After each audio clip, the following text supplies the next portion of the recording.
Bible. Ito ang Biblia ko. Salita ito ng Diyos. Kailangan ko ito. Pagkuhin ako nito. Pagtatatagin, pagpapalain ako nito. Patatatagin ako nito. Binabasa ko to. Ano po? Nakakaba na tumayo dito. Sa unahan. But ito po yung privilege na ibinigay sa akin upang makapangaral ng salita ng Diyos. Dito po tayo sa Luke chapter 12, verse 13 to 21. Luke chapter 12, verse 13 to 21. So mga bisita natin na walang Bible, pakitabihan mo para sila makasunod po. Ano? Okay. Sabi ng Bible, magkaroon tayo ng salitang pagbasa or responsive reading. Okay, ako sa verse 13, verse 14 kayo hanggang sa matapos po. And one of the company said unto him, Master, speak to my brother that he divide the inheritance with me.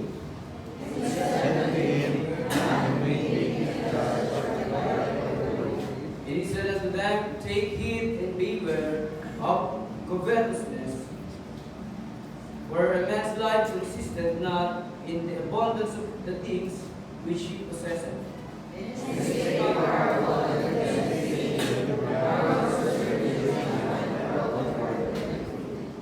And he thought within himself, saying, What shall I do? Because I have no room where to bestow my fruits.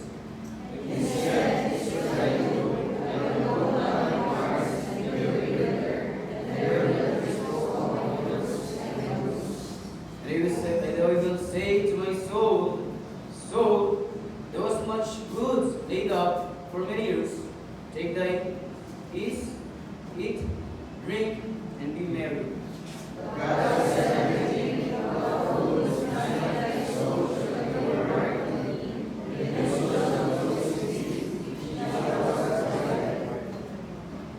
So is he that taketh up treasure for himself, and is not rich toward God. Okay, ang ating pong title, ginawa ko sa verse 15, Man's life consisted not in the abundance of the things which he possessed. Ang buhay ng tao ay hindi nakasalalay sa kasaganahan ng mga bagay na kanyang tinatamasa. That's a good topic. May manalangin. Nagilang Diyos, Ama, muli po Panginoon, palayan niyo po ang aming pong pag-aaralan ngayong umagang ito. We pray for our visitor, Panginoon, mga hindi po safe. Paunawan niyo po sa kanila, Panginoon, ng kaligtasan. At tulungan niyo po ako, Panginoon, na niyo pong gagamitin sa pulpito nito na ipahayag ang inyong pong salita. Bigyan niyo po ako, Panginoon, ng wisdom at ng maayos pananalita, Panginoon, upang iparating ng maayos ang inyong pong mensahe. I am nothing, O Lord, sa inyong pong harapan, but because of your grace, na siyang nag-enable sa akin upang makapangarap, Panginoon, ng inyong salita. Sa inyo po patuloy ang papuri at pasasalamat, Panginoon, sa umaga po ito. Sa dalangin sa pangalan ni Jesus. Amen. Makapapuna po ang bawat sa dito po sa ating binasa, maganda makita natin yung realidad ng buhay ng isang tao. Ano po? Na ang buhay natin ay hindi nakasalalay sa mga masaganang mga bagay na ating tinatakilik. Na kung saan ang tao ay nakatuon at para bang yun ang kanyang buhay. Yun po yung truth. Mapakristyano man o hindi, ligtas man o hindi, nakikristo man o hindi, ganoon ang takbo ng buhay ng tao. At isang nakalungkot na bagay, at nagiging masama ang tao because of the things na meron siya. Isa ng tao ito yung nagiging dahilan, yung kayamanan ng kasakiman, ng pagkakasala. Di ba? Na hindi ko po minamasama na tayo ay may trabaho, na tayo nag-aaral. Ngunit ang masama ay kung yung panahon natin ay hindi lang nakalaan, nakalaan lang sa mga bagay nito, at wala ng panahon para sa Panginoon,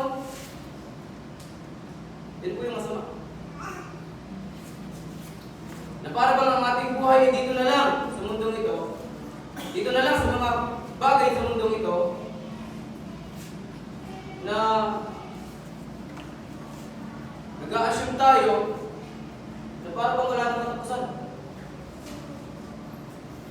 Ano? At alam ko naman po natin na yung passage na ito ay talagang pamilyar sa bawat isa. No, ilang beses nang napipreach na kung saan nakikita natin dito na may sa verse 13, may lumapit sa Panginoon at ang response ng Panginoon sa verse 14, sino ako? Sino ang nagbigay sa akin ng kapamalaan upang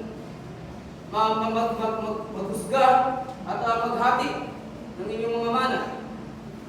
Kasi yung tao dito gusto niya, Panginoon, isabihan mo yung kapatid ko para hatiin ako sa mana. Diba? But hindi ako tarjan ng Panginoon. Ano po? At makikita natin dito na kung saan sa verse 15, ang kapayagan ng Panginoon, ang Panginoon mismo nagsabi, man's life consisted not in the abundance of the things which he possessed. After the Lord speak a parable unto them, makikita natin dito yung lesson. Ano po? Na kung saan ang buhay natin ay hindi lang para sa mga bagay sa mundong ito. Nakadepende sa mga bagay sa mundong ito. Ano? Number 1, makikita natin dito, the vision and living. Yung kanyang pananaw at yung kanyang pamumuhay. Makikita natin dito na kung saan na tumatakbo ang buhay ng isang mayamang ito kung saan ang meron siya. Makikita natin dito yung self-centered plan. Verse 16 and 19. And he spake a parable unto them, saying, the ground of a rich man brought forth plentifully, and he thought in himself, saying, what shall I do? Because I have no room where to bestow my fruits. And he said, this will I do. I will pull down my barns and build greater, and there will I bestow all my fruits and my goods. And I will say to my soul, soul, hast thou much goods laid up for many years? Take thy ease, eat and drink, and be merry. Yun po yung gusto niya. Yun yung plano na. Yung plano niya nakasentro sa kanyang sarili. Ano? Nakatutok sa kanyang sarili. Sa kanyang sarili pang kapanganan, kagustuhan, kasayahan at kalayawan. Ganyan po ang tao. Ang plano niya ay nakatutok lang sa kanyang sarili. Ano po? Napag tinanong mo, diba, pag kami mga kabataan na tinatanong tayo, ano ang pangarap mo? Makapagtapos ng pag-aaral. Bakit gusto mo makapagtapos ng pag-aaral? Gusto ko pong magkaroon ng magandang trabaho. Gusto ko pong maging maayos yung aking future. Napuro ko! Pero wala. Pero wala ng Panginoon. Ano? Sa mga unbeliever na unawaan natin, kung yung kanilang plano ay self-centered plan. Bakit? Sa Romans chapter 3 verse 1 and 12, tingnan natin, Romans chapter 3 verse 11 and 12.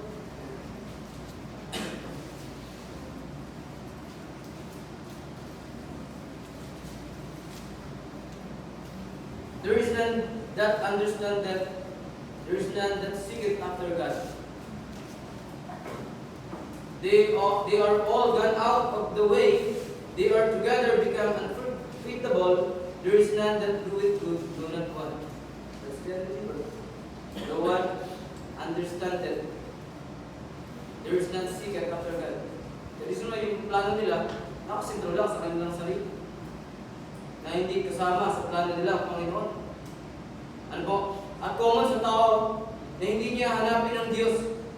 Dahil ang tao ay depraved or spiritually dead. Pero kung ikaw ay sinasabi mong Kristiyano ka, maganda ang plano natin na nakapaloob sa kung ano ang kalooban ng Diyos. This message is not only for the unbeliever, but for all, even the believer. Yung reality. Because the attitude and plan of the believer, same with the unbeliever sometimes. Kung ano yung gusto ng unbeliever, yun din ang gusto ng Kristiyano. Ano? Nakusan, self-centered plan.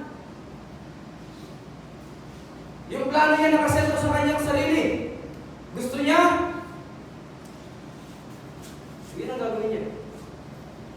Ano po? May kita din natin dito yung selfish praise. Yung papuri sa sarili. Verse 19. May kita natin dito, verse 19. Luke chapter 12, verse 19.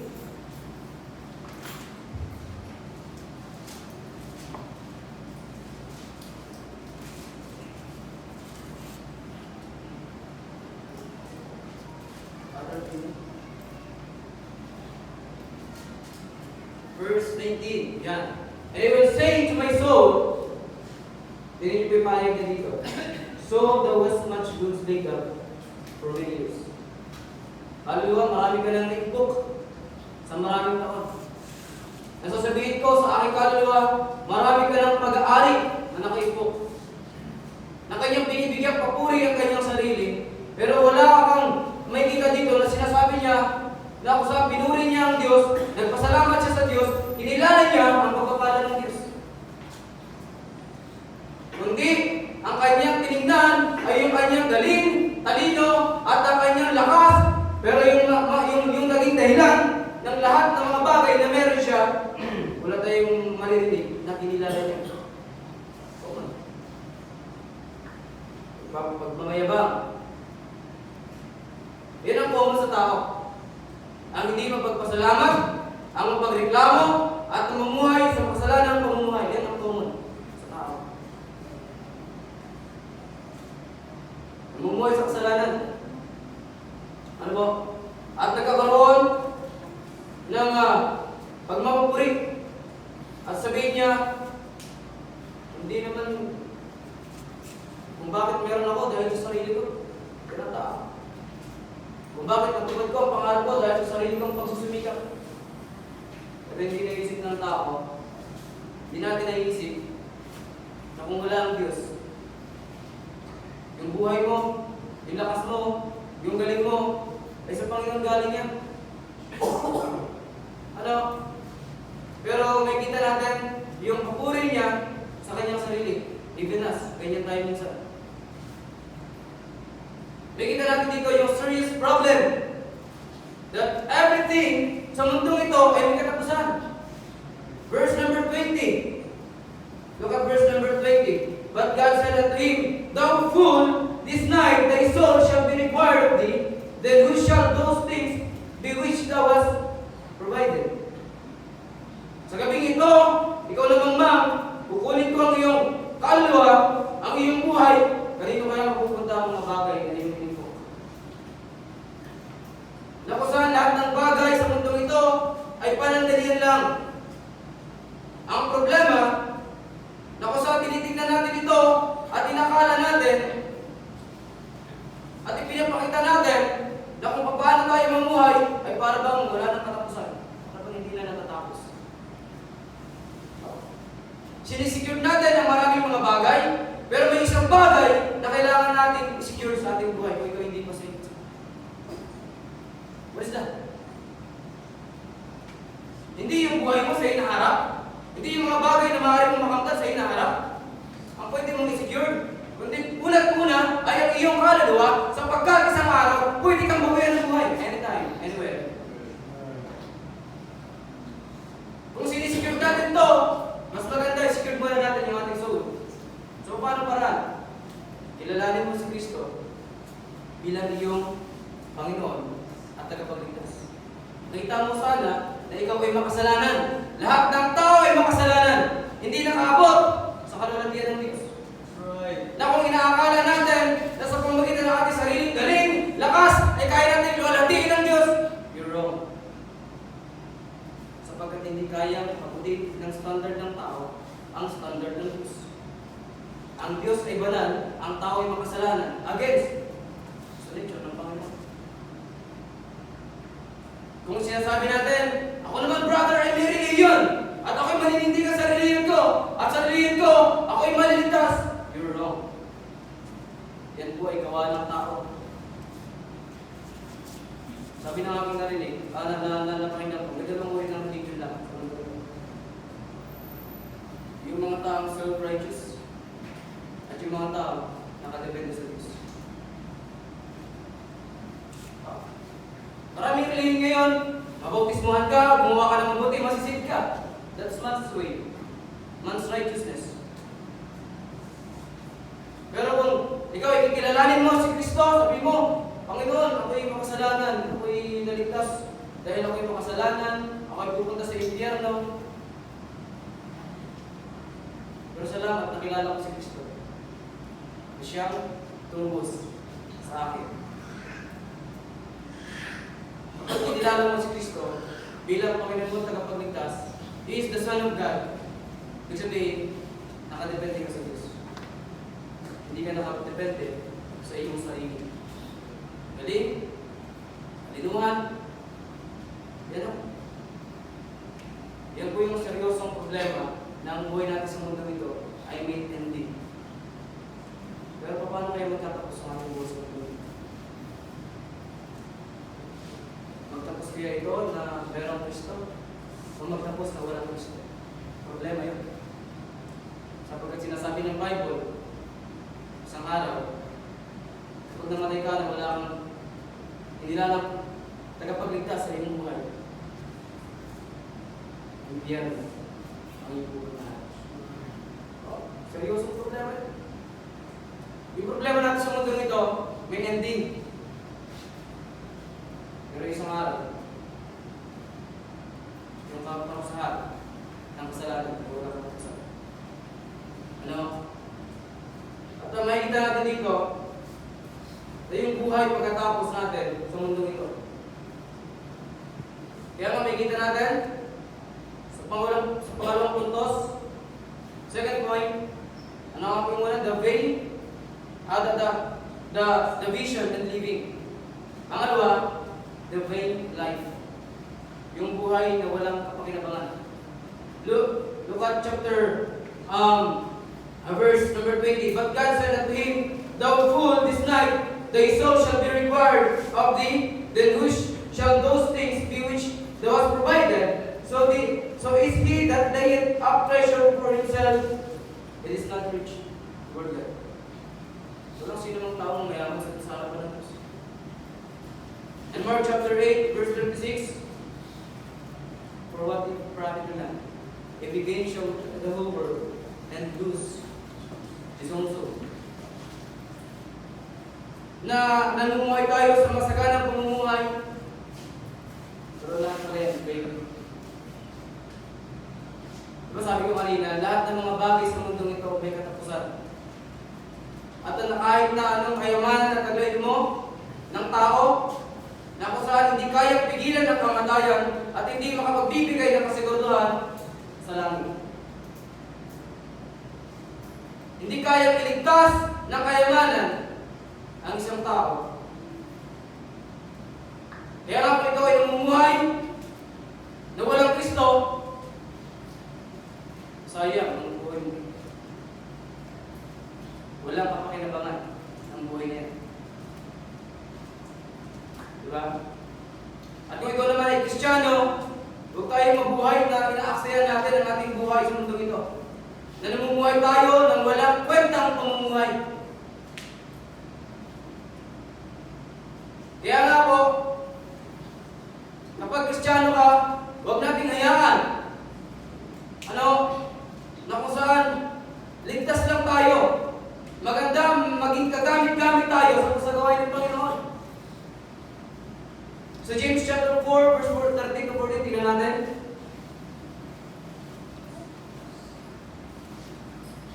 Ito hindi lang pang non-believer, kundi pang believer din. James chapter 4, verse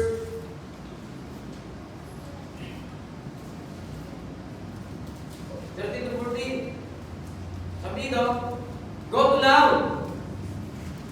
Ye that say today or tomorrow, we will go in such a city and continue there, and buy and sell and get gain. Minsan yan na lang ang thinking ng tao. Pupunta ako doon, ako'y bibili at magbebenta at magkakaroon ng kita. Pero sabi ni James, whereas you know that what shall be on the morrow, for what is your life? What is our life? even a vapor that appeareth a little time for a little time, and then vanisheth away. Yung word na singaw or vapor, dito ang ibig sabihin ay wala kapuluhang buhay. Na kung saan, wala lang, dumaan lang yung buhay mo. Tapos na. Na kung saan naging walang kapakinabangan. Na kung saan hindi nagamit ng Panginoon. Kung tayo ay Kristiyano, nauunawaan natin ang mga bagay nito. Sa paano paraan tayo nagiging vain, being unuseful, kapag tayo hindi nagiging kagamit-gamit. Hindi ba? Na tayo ay niligtas para maglingkod sa Panginoon. Pero nagagawa po ba natin yung purpose ng Diyos sa ating buhay? Paano tayo namumuhay na walang kapuluhang pamumuhay? Being unproductive. Pero kapag hindi ka nagagamit, kapag hindi ka nagpapagamit, wala kang saysay. And being unclean. Sapagkat hindi ginagamit ng Diyos ang mga maruraming buhay. Na maganda maging sisidlan tayo unto honor and for the Master's use. Lahat ng bagay ay walang kapuluhan kung hindi ang Diyos ang sentro ng mga bagay nito. Kung hindi ito ayon sa kalooban ng Diyos at kapag ito ay in-invest mo lang sa lupa, that's nothing. Ano ba ang paalala sa atin ng Panginoon? Matthew chapter 6, verse 19 to 20. Matthew chapter 6, verse 19 to 20. Lay not up for yourselves treasure upon earth, where moth, where rust, that corrupt, and where thieves break through and steal. May mga tanga, may mga kalawang masisira, at may mga magnanakaw na magnanakaw. Pero sa verse 20, but lay up for yourselves treasures in heaven, where neither moth nor rust that corrupt, and where thieves do not break through nor steal. Paano tayo makapag-invest ng kayamanan sa langit? Kung tayo ay nagpapagamit sa Panginoon, yung ating kalakasan, kayamanan, kakayanan, ay pinapagamit natin sa Panginoon, converted sa langit. Di ba? Na kung saan hindi nagiging walang kabuluhan ang anumang bagay na ating ginagawa para sa Panginoon. Pero, kung hindi tayo nagiging kagamit-gamit sa Panginoon, that's faith.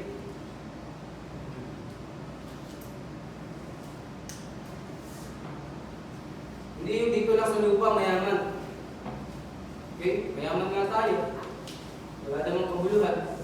Nakamtan nga natin yung gusto natin. Diba? Kung malayo naman sa Panginoon, gusto natin. Look at Solomon. Nasa kanya, sa kanya na lahat. Yung kanyang, yung pinapangarap ng taong buhay, ay nakamtan ni Solomon. Power, popularity, and prestige ay nakamtan ni Solomon. He is a king. Powerful siya. Kaya niya mag-command. And popular. Talagang kilala siya. Maraming mga bansa ang pumupunta sa kanya. In fact, nagbibigay pa nga ng mga regalo ng mga gold. Diba? At kung karangyaan lang, ay talaga napakarangyaan ng buhay ni Solomon. Ikaw ba naman ay hari? At marami kang kayamanan? Pero anong naging mundo ng kanyang pahayag? Yung salita, vanity. Ecclesiastes chapter 1, verse 2. Tingnan natin. Ecclesiastes chapter 1, verse 2. Proverbs, Ecclesiastes. Sabi dito, vanity of vanities, saith the preacher, vanity of vanities. All is vanity. Lahat ay walang kapakinabangan, walang kwenta.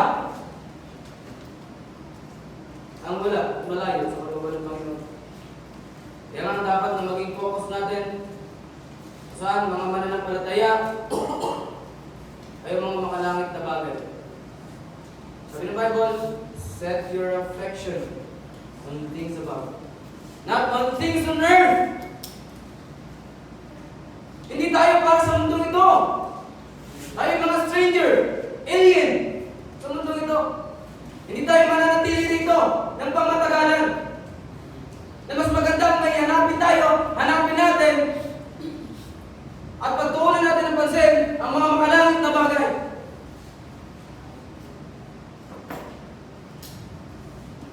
And also, life without Christ is vain life. Ang buhay na walang Kristo, yan ay walang pagduhan. Being unsecured, walang pagduhan yan. Being a useful life, walang pagduhan. Unclean life, ay walang pagduhan.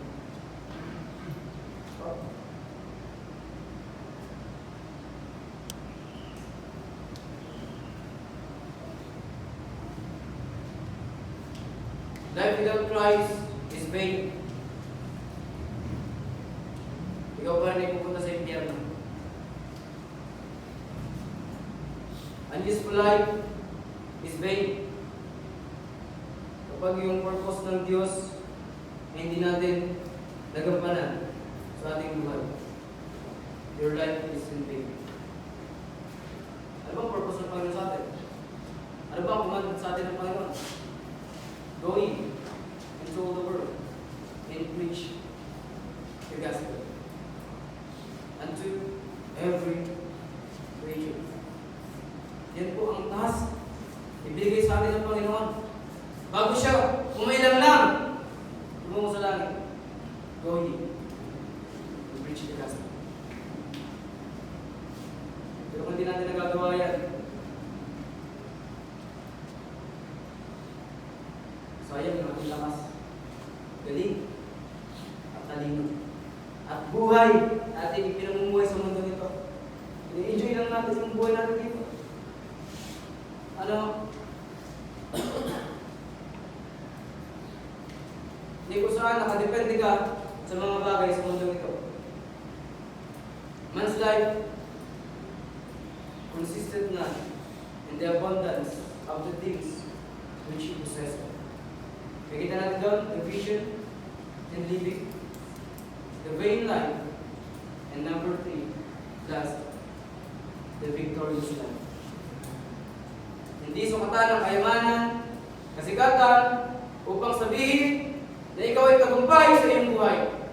O natupad mo ang iyong pangarap at sabihin, ikaw ay tagumpay sa iyong buhay. Hindi sukatan yan. To live a victorious life, we need to have Christ first. Ang buhay na may tagumpay ay ang buhay na may Kristo, sapagkat siya lang ang nagtagumpay mula sa kamatayan at kasalanan. Kung ikaw ay nanampalataya na kay Kristo, meron kang tagumpay sa kamatayan at kasalanan. 1 Corinthians chapter 15, verse 55 to 57. 1 Corinthians chapter 15. Sabi daw, O death, where is thy sting? O grave, where is thy victory? The sting of death is sin, and the strength of sin is the law. But thanks be to God, which giveth us the victory through our Lord Jesus Christ. Yan po yung maganda natin makamtan. Hindi lang yung maganda, na natapos natin yung ating buhay, na kung saan meron tayo, kundi tapos yung buhay mo na may meron kang Kristo. At hindi lang po yun, maganda rin na matapos ang ating buhay, okay? Na hindi lang tayo basta ligtas. Sa mga mananampalataya, magandang matapos ang ating buhay na tayo ay nagamit ng Panginoon at ang ating ginagawa, ano po ginagawa natin sa kalooban ng Panginoon, okay, nasunod natin ang buhay, o sa ating buhay, nasunod natin ang kalooban ng Panginoon, ito yung maganda. To live a victorious life, we need to have commitment. Karoon tayo ng commitment. Ang paglilingkod sa Panginoon ay kinakailangan na magkaroon ng commitment. For better or for worse. Hindi ka lang maglilingkod dahil ikaw ay nasa magandang kalalagayan. Hindi maglilingkod ka kahit sa masamang kalalagayan. That's your commitment. Look at the statement of Paul, Philippians chapter 1, verse 20 to 21.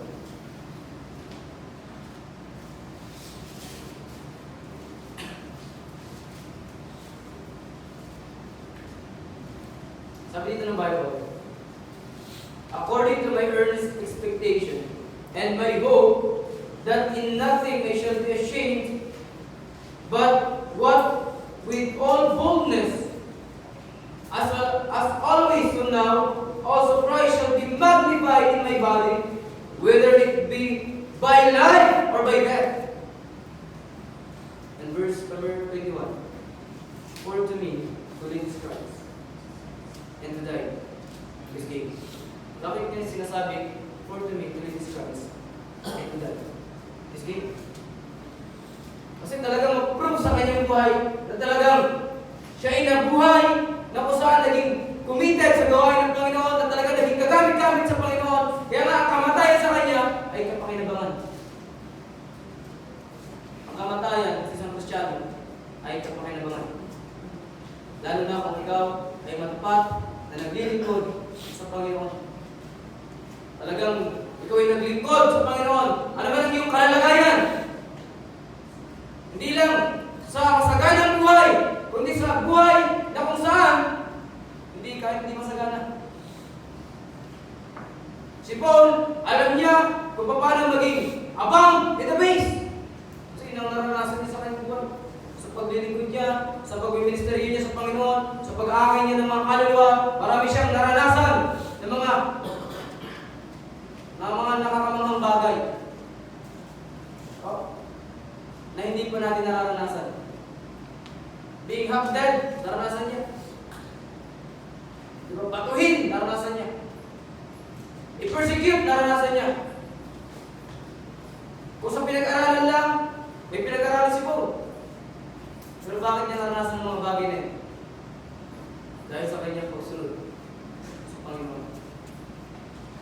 Ano ba?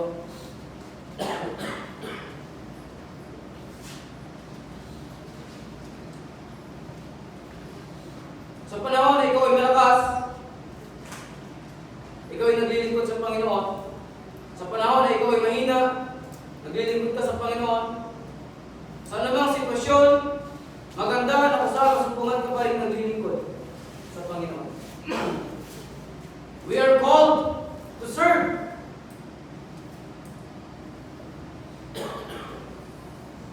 Na kung saan willing tayo i-risk ang ating buhay for the sake of Christ.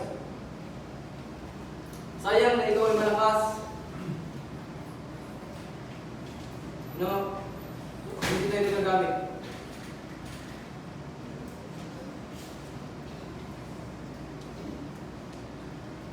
Okay? Huwag natin sayangin ang ating lakas habang tayo may lakas pa. Ano? Huwag natin ipagamit sa mga walang kabuluhang bagay. Sa sanlibutan,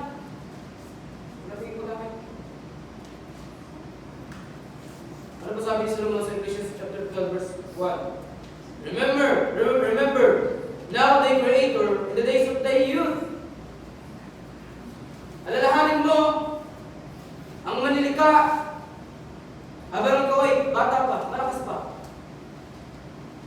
Well, the evil day, pag sinabing evil day dito, yung mga katandaan, come not, nor the years draw nigh, when thou shalt say, I have no pleasure in them.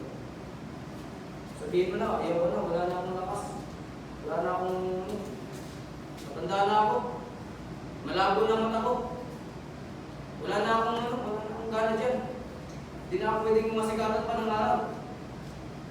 So, paano po yung buhay natin? Nung tayo palakas pa. Hindi kayo nag-isayang yung lakas. Meron tayo. Ano? Kaya gawin natin yung purpose sa atin ng Panginoon. Na kung bakit tayo pinili at iniligtas ng Panginoon is to serve Him and obey.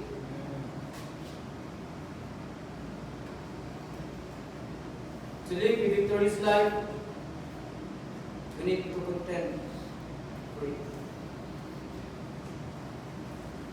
Ano ba yung mga bagay na dapat nating paglaban? Contend for our faith. Yung ating pananampalataya ay ating ipaglaban. Jude chapter 1 verse 3.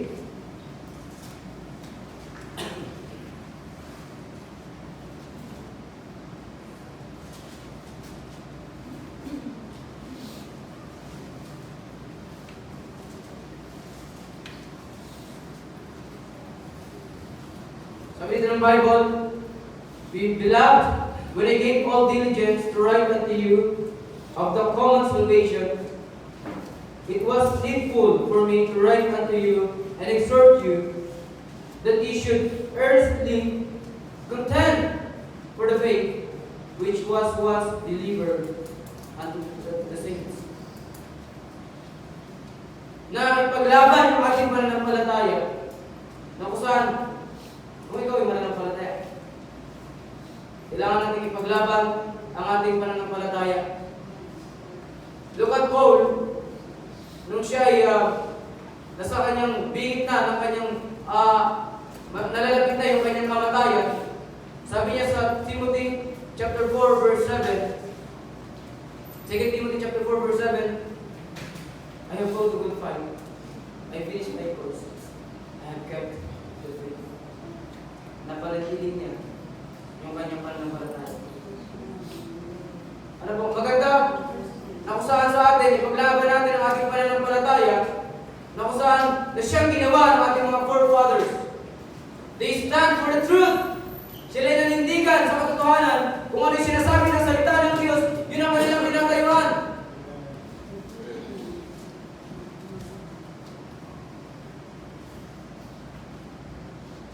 Na kailangan natin ipaglaban at tindigan ang katotohanan ng Diyos.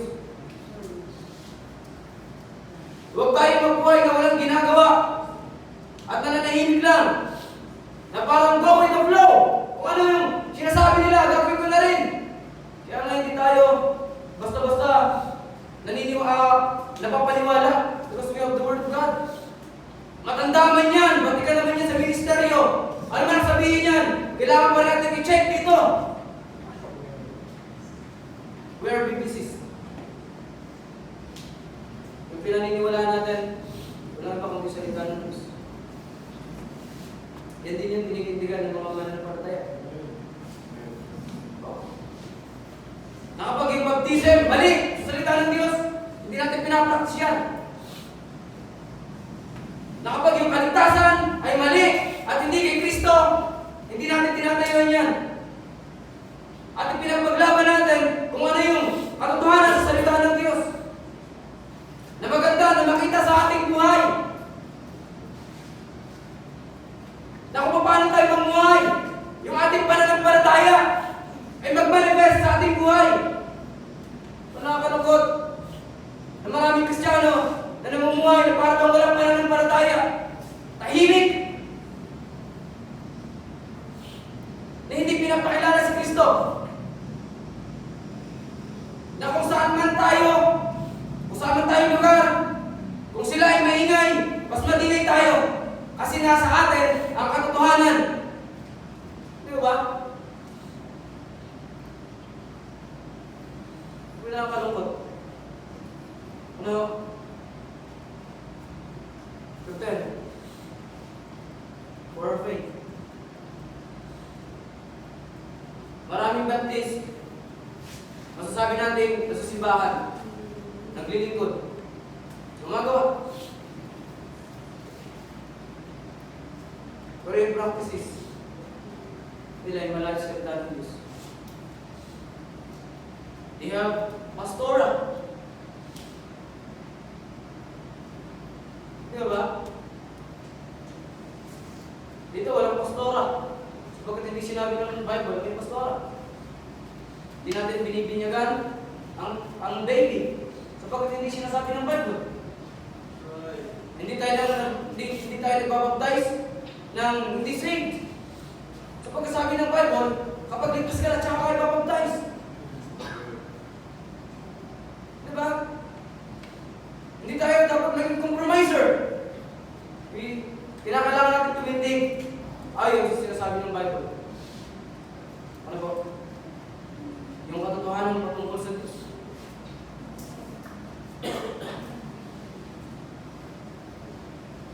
And also, hindi lang po yun, content for our family. Paglaban ng ating pamilya.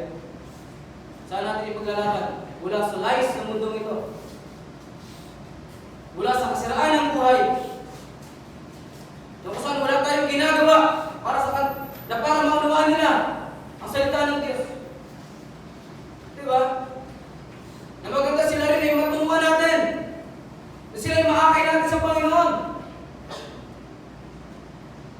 Kung ikaw ay mananampalataya, lalo na kung ikaw ay tatay, dapat yun lang ang prinsipyo natin. Ano? Content for our family. Kung sila ay mahalaga sa atin. Huwag tayong manawa na sila ay turuan, bagamat tayo tinatanggihan. Kung saan, ipaglaban mo natin yung bagay na yan. And also, choose for our good future.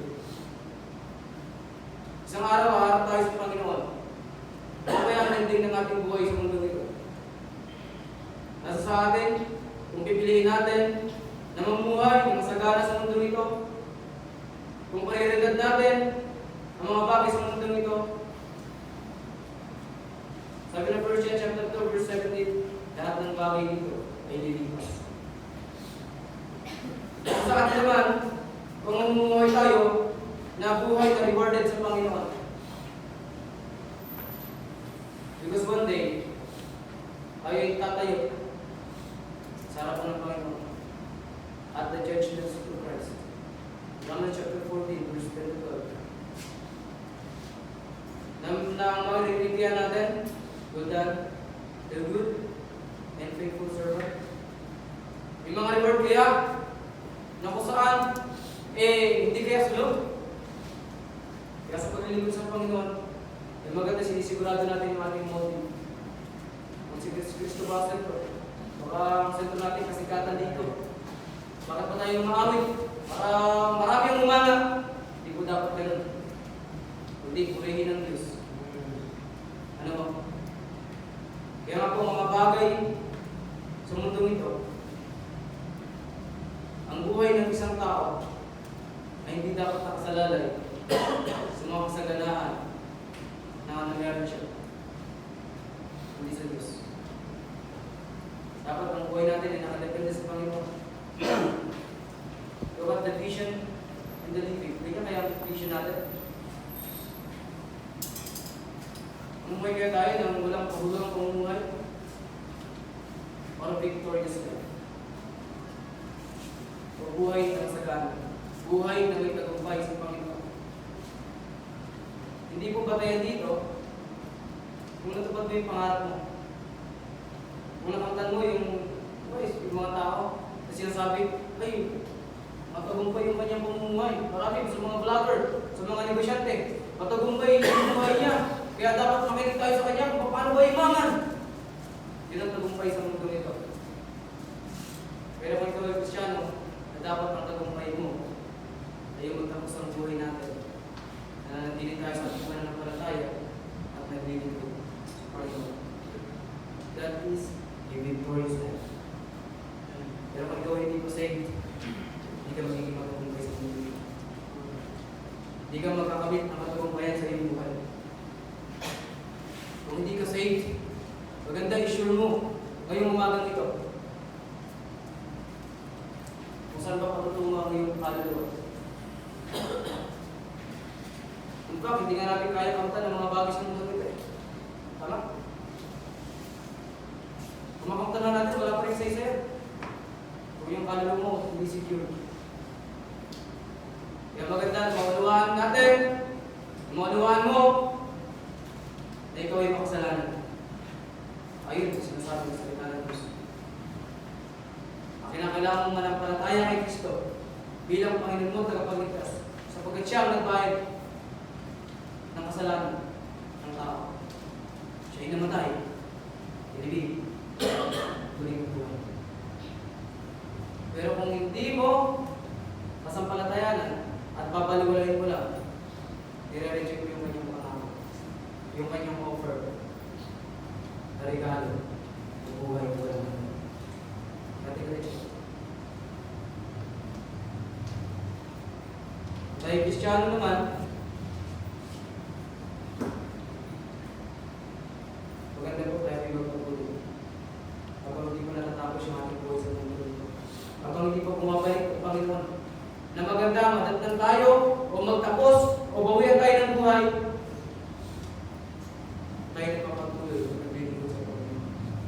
Tayo kung lahat, tayo kung magbibigay, tayo mananalangin. Ilang Diyos, Ama, balik po Panginoon. Palayan niyo po ang mensahe ng umaga nito. Salamat po sa tayo, Panginoon, na binigay sa amin upang mapag-aral sa mga bisita namin, Panginoon. Tulungan niyo po sila. Ipaunawan niyo po sa kanila, Panginoon, na kung saan ang buhay namin sa mundo ito ay mga bagay sa mundo ito, mga pinapangarap namin sa mundo ito ay wala pa lang saysay at kapakinabangan. Kung kami ay namumuhay lang, pang dito lang, ang sarili lamang, Panginoon. At tulungan niyo po na ipaunawa sa bawat isa na kung saan maganda na magkaroon ng matagumpay ng buhay.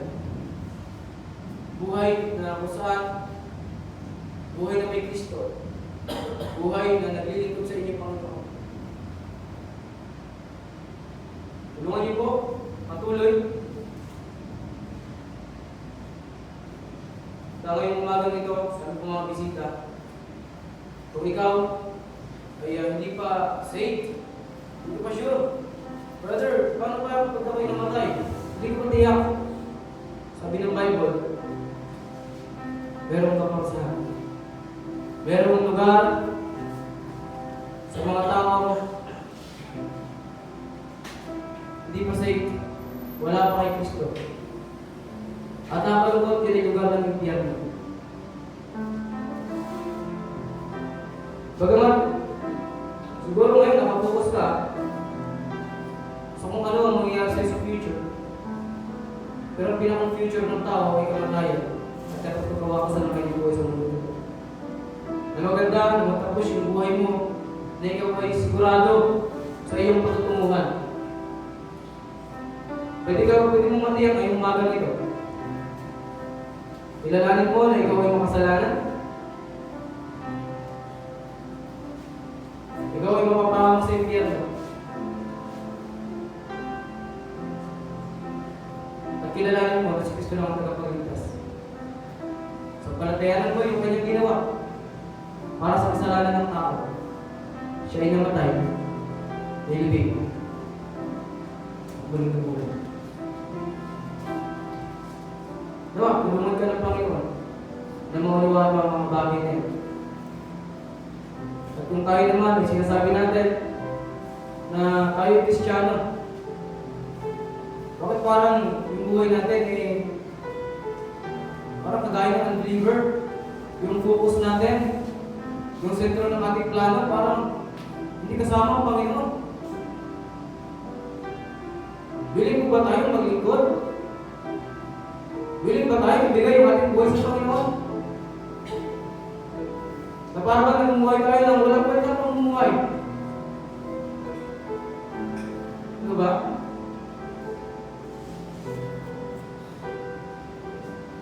Kung tayo ay Kristiyano, maganda tayo sumunod sa Panginoon. Kung ano yung gusto ng Panginoon sa atin.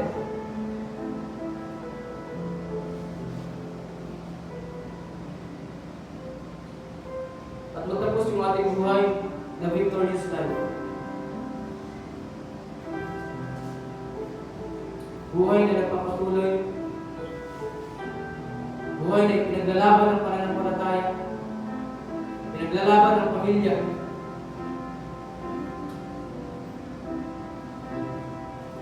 Nawa, tulungan tayo ng Panginoon sa bagay na yan. Buhay na nagpapatuloy. Buhay na rewarded. Buhay na may magandang kawasan. Yan po yung maganda. Nananatili tayo sa salita ng Diyos.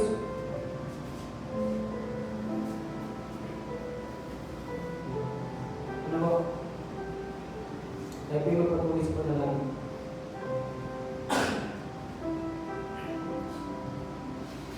Dakilang Diyos, Ama, muli po salamat Panginoon. Pagpalain po ang bago nito. Tuloy. Gawa Panginoon, kayo po ang siya magligtas sa mga bisita namin. Tulungan niyo po ang mga anak niyo po, Panginoon. Ako sabi, iba ng Espiritu o ng mga puso. O paunawa sa kanila, Panginoon, na kung ano ba ang focus ng aming buhay. Pagpalain niyo po, Ama, ang umagang ito. Maging sa mga sa pag-uwian, ingatan niyo po patuloy ang bawat isa. Kayo po siyang patuloy na maitaas. Po siyang dalangin sa pangalan ng Jesus. Amen. Okay po. Ay po.